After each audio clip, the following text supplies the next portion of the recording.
푸코에 의하면 권력은 시스템, 국가나 시장에 의한 것, 경찰, 제도 권력이 아니라 시스템을 구성하는 미세한 단위, 화폐, 자본, 상징, 기호, 정보 등에 의한 것이 더 압도적이다. 미세 권력은 집단이나 개인의 권력, 기본권을 제약하는 것이 아니라 육체 공간 속을 흐르는 감각, 생체 리듬, 욕망 등을 통제하는 것이다. 푸코는 이를 생체 권력이라 부르는데 육체 공간 속으로까지 파고든 자본의 힘은 몸의 일정 부분을 통제하는 것과 같은 미시적인 것으로부터 시작하는 개인, 지역, 국가, 민족, 대륙을 관장하는 것을 넘어 지구온난화나 황사현상 또는 복제인간과 같이 전 지구적인 생태의 통치의 영역에까지 확산된다. 그러므로 나가 생곡을 먹으며 무엇이 되기를 기다리는 행위는 자본의 힘이 작용하는 영역으로 조직되고 규칙화된 공간의 권력에 대항하는 것과 같이 신체 내부에 축적되어 있는 시스템적 요소를 씻어내는 상징적인 행위라 볼 수 있다. 씻어내기의 행위는 신체에 국한되지 않고 정신적인 부분으로까지 이어진다. 정신을 지배하는 패턴을 벗겨낼 수 있는 것은 생각이라는 정신 활동이며 나에게는 디디가 사망한 사고의 경위를 거듭 되짚는 것이다.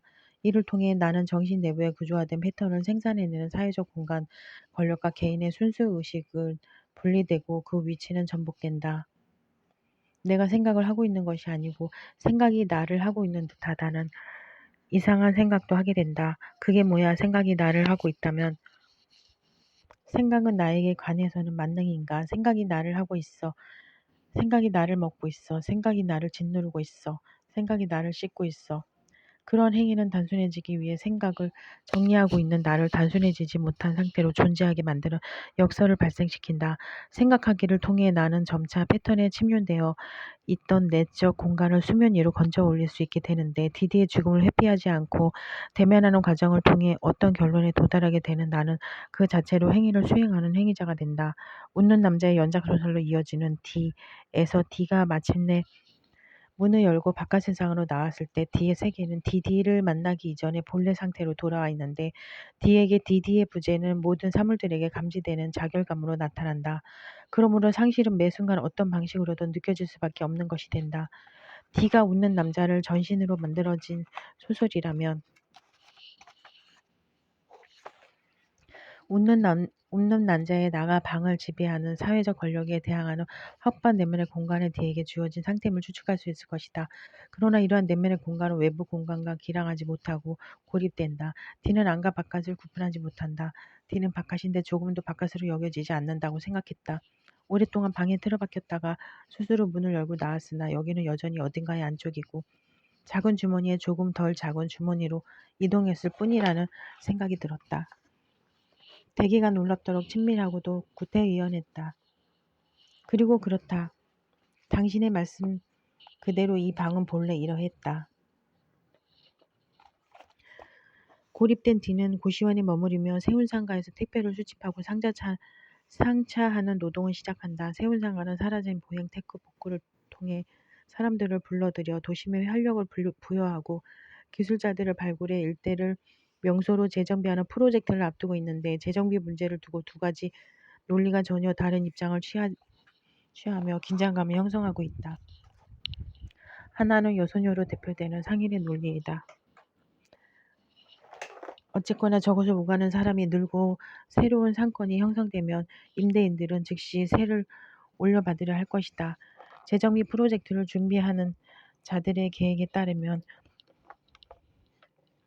여소녀 자신과 같은 기술자들이 이 프로그램의 중요한 콘텐츠였으나 기술자이자 상인인 그를 모두 결국은 세입자이며 세가 오르면 특별히 영세한 업체가 많은 이 상가에서 상인들은 오래 버티지 못할 것이다.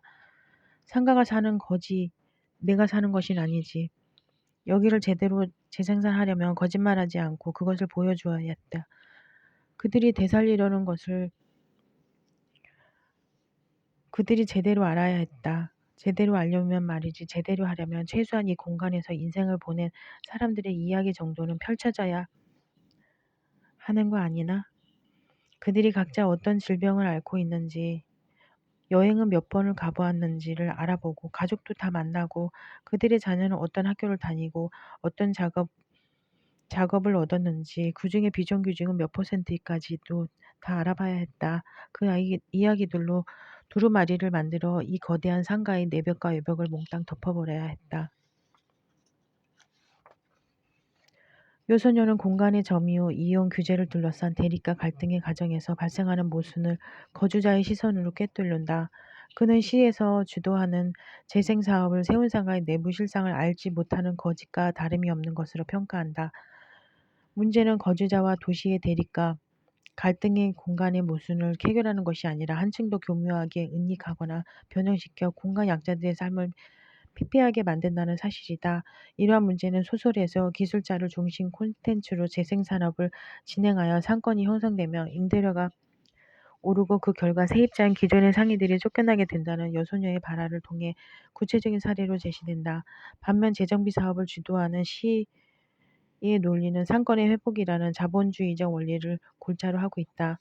따라서 건물이 재정비되기 위해서는 세운 상가를 이루고 있는 상인들의 삶이 낡은 건물과 함께 철거되어야 하며 이 과정에서 인간과 사물의 위치는 전복되거나 동등해진다. 자본주의적 원리를 골자로 하는 시의 논리는 소설의 초반 인간과 사물을 동일선상에 두는 뒤의 시선과도 겹쳐진다. 사물은 이 상자에 있는 동시에 저 상자가 있을 수 없다. 이제 여기 담겼으니 저쪽엔 없다. 여기에 있으면 저기엔 없지. 사물이 그렇지만 구두를 신던 사람은 인간은 사물과는 달라서 여기에도 있고 저기에도 있을 수 있다고. 내가 언젠가 없어져도 그를 기억하는 인간이 있다면 그는 여기 없어도 여기 있고 있는 것이나 마찬가지다. 그러냐? 사기를 치지 마라. 인간은 너무도 사물과 같이 없으면 없어. 디디는 디디의 죽음으로 깊은 상실을 경험한 주체로 그에게 살아있는 자로 하여금 죽은 자의 의미를 획득할 수 있는 상징적 의미의 재생은 불가능한 일로 인식된다. 결국 디디의 죽음은 디에게 결여된 것은 의미의 영역이다. 의미가 결연된 세계에서 디는 사람을 사물과 같은 것으로 인지한다. 그러나 디는 세운상가에서 반복적인 노동을 수행하며 자신도 인지하지 못하는 사이에 그 공간에서 일하는 사람들을 알아가게 되고 또 그들에게 자신을 각인시켜 나간다. 특히 여소녀와 만남과 교류는 디로 하여금 낡은 건물로서의 피상적인 세운상가를 역사와 사연을 품고 있는 하나의 장소로 인식할 수 있는 계기가 된다. 이는 세운상가를 터전으로 살아가는 사람들의 연결망으로 이루어진 구성체 속으로 들어가는 일과도 같은데 디는 이 과정을 통해 그의 내면의 이미지 지도를 만들어간다. 이미지의 구축은 도시나 거리를 파악하는 것은 하나의 세계, 디의 경우에는 세운상가라는 세계를 내면화하는 작업이 된다. 이러한 작업을 방 밖으로 나갔으나 외부 세계에 닿지 못하고 고립된 네가 세계와 연결될 수 있는 가능성을 열어준다. 세운상가 재정비 사업이 내재하고 있는 시스템의 문제는 소설의 후반부 세월호 일주기를 맞은 서울시내 모습을 비추며 국가 단위로 확대되어 제시된다. 이 과정에서 다시 혁명이라는 단어가 인물들의 입을 통해 발화되는데 그 의미는 디디의 그것과는 다른 양상을 띈다. 디디의 우산에서 버스를 탄 디디는 책 제목의 마지막 두 음절 혁명이라는 단어를 자기도 모르게 소리내어 읽고 깜짝 놀란다. 입 밖으로 소리내어 말할 일이 없는 생소한 단어라는 것, 무엇보다 사람들이 많은 곳에서 그 말을 한 것이 꺼림칙하다고 느낀다. 디디는 혁명이라는 단어에서 프랑스 대혁명의 전후를 배경으로 하는 애니메이션 베르사유의 장미와 들라크루아가 7월 혁명을 기념하기 위해 그린 그림 민중을 이끄는 자유의 여신을 연상한다. 디디의 혁명은 디디가 몸으로 느꼈듯 체제의 깊은 곳, 내심으로부터 균열을 일으켜 체제의 외부로 나아가는 혁명 자체로 말한다. 그러나 디디는 혁명의 기억을 웃는 남자의 나에게 전달하던 중에 내동댕이 쳐 죽는다. 디는 그 많은 사람이 타고 있던 버스에서 정교하고도 무자비한 핀셋이 집어 내던진 것처럼 오로지 디디 바깥으로 던져져 사망한 것이라 진술한다. 디의 혁명은 디디와 다른 방향을 띠고 있다. 디 이전 디디의 우산에서 디디와 혁명 이야기를 나누던 도도는 혁명하면 뭐가 떠오르냐는 디디의 물음에 가격이라고 답한다. 혁명이라는 단어에서 가격혁명을 연상하며 이어진 문답에서도 영양제나 궁정과 같은 현실 세계에 일부러 놓여있는 것들을 연상할 수 있을 뿐더러 도도에게 혁명은 일상의 사물과 같은 위치에 놓인 다수의 단어 중 하나에 지나지 않는다. 이러한 도도의 무감각한 디디의 죽음을 경험한 뒤 체념조로 변화하는 양상을 보인다. 친구 박조배와 함께 세월호 일주기 분향소에 가기 위해 나선 길에서 그들은 폴리스 라인과 폴리스 라인과 전투 경찰에 길이 막혀 어쩔 수 없이 우회하는데 세종대로 사거리에 이르러 청계광장에서 목격한 차벽 뒤로 몇 겹의 벽이 더 있음을 목격한다. 목격한 뒤는 진공을 떠올린다. 뒤는 사람들의 함성 소리가 이 진공을 도저히 통과할 수 없을 것이라 생각한다. 국민들의 개개인의 응집이 만들어낸 힘이 아닌 차벽으로 흐름을 만들어 사람들의 응집을 확대를 막는 구조가 우위에 있기 때문이다. 뒤는 이곳에서 또 다른 의미의 혁명을 발견한다. 그것은 혁명을 거의 가능하지 않도록 하는 혁명, 겹벽을 발명해낸 사람들이 만들어낸 혁명이며 이러한 혁명으로 인해 세계는 망하지 않고 다만 내내 이어질 것이다. 더는 아름답지 않고 솔직하지도 않은 삶이 거기에 망함조차 없고 그냥 다만 적나라한 채 이어질 뿐인 것이다. 그러므로 뒤의 시선으로 바라본 광장의 음직 역시 체념으로 귀결될 뿐이다. 그러나 무감각에서 체념으로 이동한 뒤의 시선은 여소녀를 통한 구한 빈티지를 통해 또 한 번 이동한다. 뒤는 위태로워 보일 정도로 얇은 유리껍질 속 진공을 들여다보며 수일 전 박조배와 머물렀던 공간을 생각했다. 그 진공을 그것은 넓고 어둡고 고요하게 정지해 있었으나 이 작고 사소한 진공은 흐르는 빛과 신호로 채워져 있었다. 뒤는 다시 세종대로 사거리에서 느꼈던 진공을 생각하고 문득 흐름이 사라진 그 공간과 그 너머 거기 머물고 있는 사람들이 생각했다. 그들은 애인을 잃었고 나도 애인을 잃었다. 그들이 싸우고 있다는 것은 뒤는 생각했다. 그 사람들은 무엇에 저항하고 있나? 하차름에, 하차름에. 빈티지 진공관은 정류와 증폭을 통해 소리를 좌우하는 기관으로 다루기 힘들고 깨지기 쉬운 성질을 가지고 있다. 뒤는 무슨 곧 손을 내밀어 그 투명한 굴을 잡아보는데 섬뜩한 열을 느끼고 손을 뗀다. 구의 열은 쓰라리며 피부를 뚫고 들어온 가시처럼 집요한 통증을 유발한다. 작고 별 볼 일 없게 느껴지는 진공관이 유발하는 통증은 그것이 무척 뜨거우니 우습게 보아서는 안 되고 조심해야 하는 여소녀의 말이 더해져 의미심장해진다. D는 생각 또는 판단 없이 무심코 그것을 만졌다가 화상을 입는다. 그 하찮은 것은 보기와 달리 섬뜩할 정도로 열을 품고 있다. 기기를 다루는 사람에 따라 다른 소리를 내는 빈티지의 소리를 좌우하는 진공관은 그 하나하나마다 고유한 성격을 가지고 있으며 유일한 하나가 가지고 있는 열기는 대단한 것이다. 진공관의 열기에 놀란 D 내 시선은 다시 광장으로 회귀하며 이 지점에서 수소를 감싸고 돌던 환멸의 감각은 전복된다. 가까스로 인간 말미에서 황정은은 세월의 유가족이 당도한 서울광장에서 그들을 기다리던 점점한 아름다움을 믿을 테니 누구든 답신을 달라 말로 글을 마무리한다. 참사 이후 황정은 개인에게 이 세계를 믿어보기 위해 투쟁하는 일은 D가 진공관의 얇고 투명한 그러나 무시할 수 없는 열기에 화상을 입고 광장의 기억을 복귀하는 일과 겹쳐진다. 작고 연약해 보이는 것들이 가진 힘을 발견해 내고자 하는 황정은의 소설은 거대하고 경계해 보이는 구조가 개인에게 야기하는 환멸의 감각을 넘어 작은 것들이 승리하는 연대의 세계를 다정하고 섬세한 시선으로 비춘다. 제3장 결론. 지금까지 황정은의 소설에서 구현된 시간과 공간의 양상을 모더니티 개념을 중심으로 고찰하였다. 본론의 1장에서는 황정은의 소설에서 모더니티가 구현하는 시간의 양상을 인물의 자아 분열을 통해 분석하고자 하였다. 황정은의 인물들은 주변부적 존재로서 도시 빈문의 지위를 가지고 있다. 생존을 위한 노동으로 생계를 꾸려가는 인물에게 어제와 오늘은 다를 것이 없으며 오늘과 내일의 차이 역시 인지될 수 없을 것이다. 이때 과거와 현재, 미래로 인식되는 선형적 시간은 해체되고 그 자리는 매 순간 해체되는 파편적 시간의 다발로 세워진다. 경제적 가치를 창출하는 능력과 상품에 대한 지불 능력으로 개인의 가치를 판단하는 한국 자본주의 논리를 체화하거나 체화해야 하는 상황에서 이들의 자아는 극단적으로 축소되거나 상실된다. 결과적으로 시간의 연속성을 통해 파악되는 자아는 일관성을 상실한 채로 분열되는 결과를 이야기한다. 1장 1절에서는 황정은의 초기 소설을 관통하는 감각인 유기의 공포를 통해 인물들로 하여금 자아 분열을 야기하는 원인을 찾고자 하였다. 유기의 공포는 비단 초기 소설뿐만이 아닌 황정은 소설 전반의 근원적 공포로 기능한다. 인물들이 유아에서 성인으로 성장함에 따라 유기적 주체는 가정, 회사, 현대사회로 점차 확대되는 양상을 보인다. 인물들은 그들이 속한 집단으로부터 학대당하고 추방당하는 추방자이며 타자와의 유대 속에서 형성되는 주체의 존재감은 이 과정에서 상실된다. 존재의 당위성을 잃은 주체는 말을 잃고 침묵하며 이 인물들의 자아는 분열된다. 분열의 양상은 동일한 시간선상에 복수의 자아가 함께 존재하는 경우와 대체자를 세워두고 주체는 현실 상황으로부터 사라지는 경우 두 가지로 나뉘어 나타난다. 1장 2절에서는 황정은의 소설에서 환상이 발현되는 논리를 인물들의 무너진 시간 감각을 통해 설명하고자 하였다. 사회관계망으로부터 배제되어 과거, 현재, 미래로 구분되는 선형적 시간을 상실한 인물들에게 시간은 시작과 끝이 없는 일종의 영원성으로 인식된다. 시각과 끝을 파악할 수 없는 시간의 이미지는 인물들로 하여금 현실 감각을 상실하게 만든다.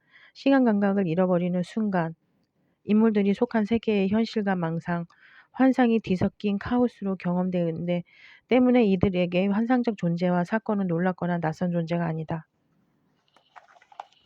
황정은 소설에서 작동하는 환상의 기처에는 집단으로부터 소외당한 인물들의 내면의 문제가 놓여 있으며 이는 비현실적인 상황, 환상의 존재를 대하는 황정은의 인물 특유의 무심한 태도를 설명할 수 있는 근거가 된다. 이들의 소외는 경제적인 무능력이 문제가 되어 발생하는 데 따라서 황정은의 환상은 한국의 자본주의가 이야기하는 현실적 문제를 기반으로 작동하는 결론을 도출할 수 있다. 1장 3절에서는 비대해진 내면과 왜소한 현실 감각이 이야기하는 시간의 불균형을 극복하려는 인물들의 양상을 살폈다. 유기와 학대의 트라우마를 가지고 성장하는 황정은의 인물들은 현실의 문제를 능동적으로 해결하기보다 침묵하며 스스로 고립되기를 선택한다. 초기 단편소설의 인물들에게서 반복적으로 발견되는 이러한 특징은 점차 인물들로 하여금 실존의 위기를 인지하게 만드는 계기로 작용하는 경향을 보인다. 실존의 위기가 자기 유지 활동 동력으로 전환될 때 인물들은 자기 유지를 위해 활동을 수행한다. 이때 관건이 되는 것은 타자와의 관계 구축이다. 타자와의 관계 구축에서 인물들이 선택하는 재료는 이야기인데 인물들은 이야기 형식을 빌려 과거의 일을 재구성한다. 황정은의 소설에서 인물이 자기 서사를 만들고 바라는 활동은 창조적인 상상을 기반으로 경험 세계와 자아를 재구성하는 주체의 능동적인 활동으로 기능하며 결과적으로 분열된 자아에 통일성을 부여하여 연속적인 시간을 확보할 수 있는 기제가 된다. 본론의 2장에서는 황정은의 소설에서 구축되는 공간의 특징을 한국의 도시계획과 재개발 정책을 기반으로 분석하고자 하였다. 황정은의 소설에서 도시공간은 구조적 체제의 권력이 강하게 작동하며 자본주의 시장 질서가 구현되는 공간이다. 구조와 체계의 추상성으로 대변되는 도시에서는 한편으로 일상성과 개체성, 구체성이 약화된다. 인간 소외를 이야기하는 공간의 양상은 주거지의 불안정을 나타난다. 황정은은 근대 도시 공간 내에서도 거주지와 거주자와의 관계에서 발생하는 역학관계에 주목한다. 일련의 소설에서 다루어지는 방은 간습적인 안식처가 되지 못하며 기본 생활을 보장하지 못한다. 다수의 작품에서 형상화된 기형적 구조의 방과 저층의 이미지는 가치에 대한 위계를 대변하며 인물들은 하위주체로서 불모적 삶을 살아간다. 집이라는 개념이 흔들림과 동시에 공간에 대한 애착 역시 상실되며 황폐함과 불안정성은 개인으로 하여금 재난의 공포와 추방에 대한 불안을 주입한다. 이러한 문제 상황에 대한 대응책으로 인간의 체험과 연관된 장소 개념이 부각된다. 황정은은 공간과의 관계를 구축하고 장소화를 가능하게 하는 방법을 타인과 관계 형성하는 과정에서 만들어지는 유대감에서 찾는다. 2장 1절에서는 계급 논리가 작동하는 공간에서 존폐의 위기를 겪는 인물들의 양상을 살펴보았다. 소설에서 장면화하는 재개발과 철거의 집행 과정에는 두 가지 문제적 시선이 존재한다. 개인이 극복할 수 없는 문제, 상황에 놓인 인물의 고통을 묵살하고 구조적 논리에 순응하도록 침묵을 요구하거나 공공적 질서라는 명목 아래 소외계층을 도시 경계 밖으로 밀어내는 합법적 폭력이 그것이다. 구조의 횡포는 사회의 하위 주체인 황정은의 인물들의 시선을 통해 폭로된다. 공간을 삶의 터전으로 삼는 거주자들을 배제하고 관계 구축이 구형되는 사회망을 파괴하는 도시 프로젝트의 폭력적 논리 아래 삶의 터전을 잃은 인물들의 삶은 모호해지는데 이로써 인물들은 존재의 존폐의 위기 상황에 놓인다. 이 과정에서 황정은의 소설은 사람들이 살아갈 수 있는 땅과 노동, 그로써 발생하는 타자와의 관계성에 대해 해한 가치와 회복하고자 한다. 물리적 공간과 주체의 삶의 터전은 개별적으로 분리된 것이 아니며 상호작용으로 만들어질 수 있는 것이다. 2장 2절에서는 사회망에 편입되지 못하고 경계 밖으로 밀려난 인물들이 방황하는 양상을 살펴보았다. 인물의 방황은 앞장에서 살핀 바와 있듯이 소속 집단, 가정, 회사, 사회로부터 거절의 그 원인이다. 인물들이 방황하는 공간은 크게 두 가지로 나뉘는 양상을 보인다. 초기 항정은 소설의 인물들은 스스로 고립되어 내면으로 침잠되는 경향이 있었다. 소설 내부에서 인물의 내면에 형성된 공간은 설명되지 않거나 추상적으로 그려지는 특징을 보인다. 이후 나카하다의 고립된 공간에서 사유하는 인물의 등장은 그저 대체물 속으로 사라졌던 인물들이 속한 공간이 구체적으로 제시된다. 한편 내면으로 침잠하지 않는 인물은 현실의 도시를 배회한다. 이들은 거리를 걷는 사람들을 불편하게 만드는 것으로 희박한 존재감을 확보하는데, 거리를 배회하는 인물들에게 공통적으로 발견되는 특징은 그들에게는 그들이 거주하는 공간과 거리가 큰 차이가 없는 인식이 된다는 점이다. 이들은 보호받을 수 없으며 사랑하는 이를 보호할 수 있는 힘 또한 없다. 이러한 두 경우의 인물들에게서 공통적으로 발견되는 정서는 타자와 유대 형성의 불가능이 야기하는 극단적인 상실감이다. 2장 3절에서는 타인과의 관계를 꿈꿀 수 있는 세계가 완전히 상실되었을 때 주제가 경험하는 환멸과 이러한 환멸의 감각이 전복되는 과정을 살펴보았다. 황정은의 소설에서 인물이 환멸의 감각에 압도될 때 새롭게 발견되는 정서는 사랑하는 사람을 상실한 경험으로부터 발현되는 죄책감이다. 사랑하는 이를 잃은 경험은 인물들로 하여금 타인과의 관계에서 형성되는 장소 획득을 불가능하게 만들며 이는 의미의 상실로 이어진다. 의미 상실은 주체의 존폐 문제를 동반하는 위기인 동시에 위기를 극복할 수 있는 계기를 제공하는 양가적인 기능을 한다. 이러한 양가성은 인물들의 의식과 공간을 동일화시키는 과정에서 발견된다. 인물의 의식과 동일화된 공간에서 근대의 공간 논리가 거부되는데, 이때 공간 권력으로부터 주체의 순수 의식은 분리되는 양상을 보인다. 공간 권력과 분리되어 순수 의식을 확보하는 주체의 공간에 담지된 어떤 패턴을 발견할 수 있다. 의식의 전하는 환멸의 감각에 사로잡힌 인물이 패턴화된 공간 권력이 팽배한 세계에 굴복하지 않고 개인이 가진 힘을 발현하는 순간 발생한다. 황정은의 소설에서 유일성의 발견은 황정은 환멸의 감각을 넘어 세계에 대한 신뢰를 회복할 수 있는 계기로 기능한다. 이상의 논의를 종합했을 때 황정은의 소설에서 구현되는 시간과 공간은 내면과 외부 세계 두 가지 방향으로 나뉘어지며, 내면을 침범하는 외부 세계의 폭력적 논리로 인해 내면 구축의 위기를 이야기하는 것으로 나타났다. 외부 세계로부터 밀려나거나 관계망으로 편입할 수 없는 상황에 놓인 고립된 인물들은 타자와의 관계를 욕망하며 이러한 욕망의 항상적 상황이나 존재로 구현된다.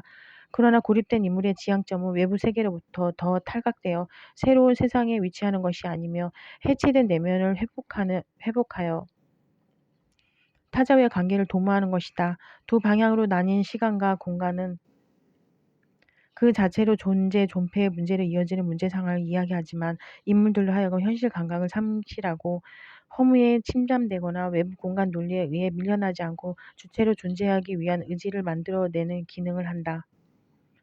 근대적 시간과 공간에 대한 황정은의 섬세한 시선과 사유는 현실의 모습을 특유의 개성적인 서사로 구현되며 새로운 감각의 사유를 가능하게 만든다. 시간과 공간에 대한 조명은 그 자체로 구조의 논리를 반복적으로 내재화하는 기계적 인식에 대한 저항이 될 수 있다.